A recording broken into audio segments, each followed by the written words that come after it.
Hey guys, welcome back to our YouTube channel Tech It Simple. Today, in this video, let's learn about how to reset the password of Lloyds Bank Online Banking. So, let's get started. At first, let's get into any browser and search for Lloyds Bank.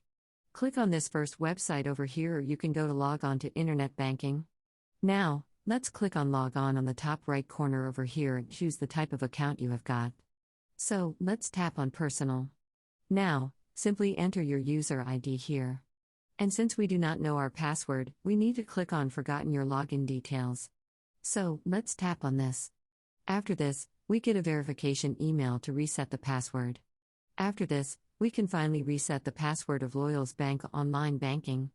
After resetting the password, we need to log in again, entering our new password, after which we can get into Lloyds Bank Online Banking. I hope you liked the video. Please do like and subscribe. Thanks for watching.